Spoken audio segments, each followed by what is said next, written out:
So yeah, I bought a Quartz watch.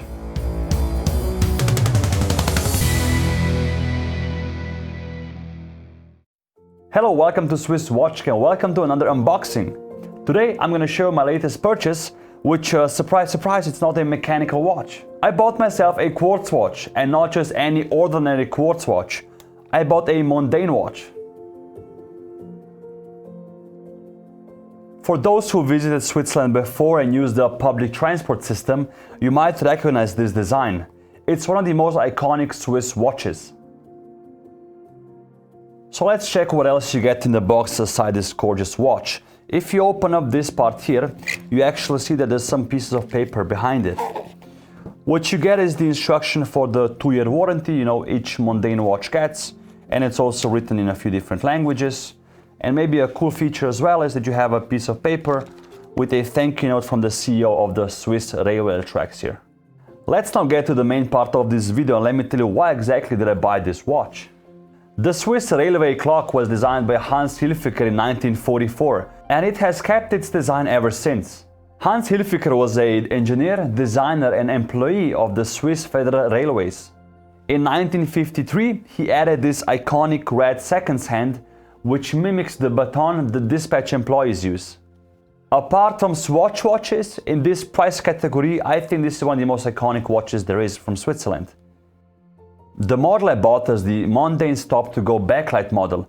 It's one of the more expensive watches they offer. They also have a more affordable option and also different straps and sizes. When I use this public transport in Switzerland, I actually calibrate and adjust my own wristwatch to the railway clocks. So why did I decide to buy the Stop2Go Backlight model? There's basically two reasons for it. Reason number one is the seconds hand.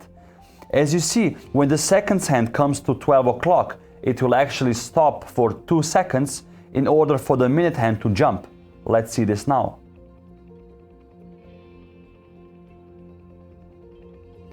This is actually the same feature the railway clocks have. What happens here is that the lollipop-shaped seconds hand goes around the dial in 58 seconds and then pauses for 2 seconds. In those 2 seconds, the railway clocks actually calibrate with each other via an electric current. The second feature why I bought this watch is the luminova. You might be surprised because there's no visible lume on the dial. The lume is actually hidden below the hour and the minute hand. That's why the model name is Backlight. This is a very unique way of displaying luminova, and I've never seen it before in any other watch. The dial is a very Bauhaus style design. As you can see, it's very legible because of the contrast between the black and the white. The hour indexes are actually applied and the minute indexes are stamped. At 12 o'clock you have the Mondaine inscription, and below it you have the logo of the Swiss Federal Railways. Next to the logo, you can also see the 3 different abbreviations for the different languages we use in Switzerland. The first one is SBB, which stands for Schweizerische Bundesbahn. The second one is CFF, which stands for Chemin de Fer Fédéraux Suisse. And the FFS stands for Ferrovie Federali Svizzere. I hope my pronunciations were correct because I don't speak neither French nor Italian. What's also a very fun and funky feature of this watch is how the crown functions. You see the shape is very unique, and once you pull the crown out to the first position, you will see that the seconds hand will actually go to 12 o'clock. Again, not something I've seen in a lot of Quartz watches. So how you set the time is not by turning the crown continuously, but you slightly push it in one direction, and then you see the time advances automatically.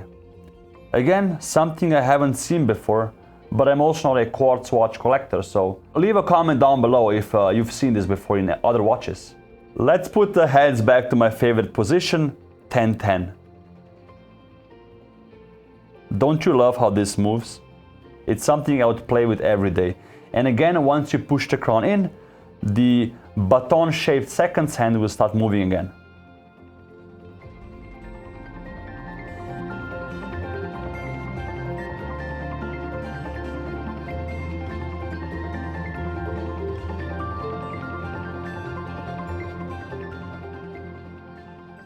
When I turn the watch around, you see that it has a closed case back with the Mondaine logo in the middle again in beautiful red.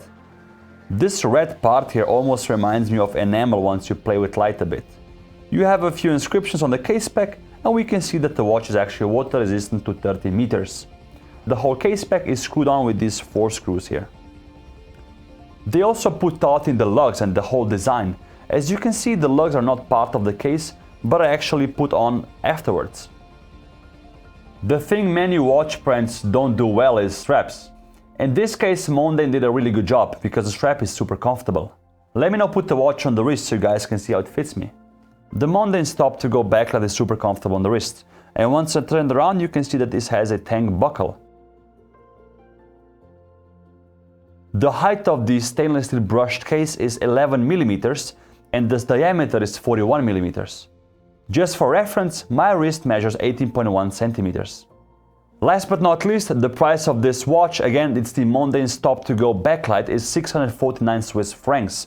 For a quartz watch with a few neat features and an iconic design which probably reminds you of Switzerland every time you look at the display, I think it's a good price. I'm curious to see what you guys think about this watch and me reviewing a quartz watch on the channel. Again, we haven't had this so far. Also, it's a price category we haven't featured.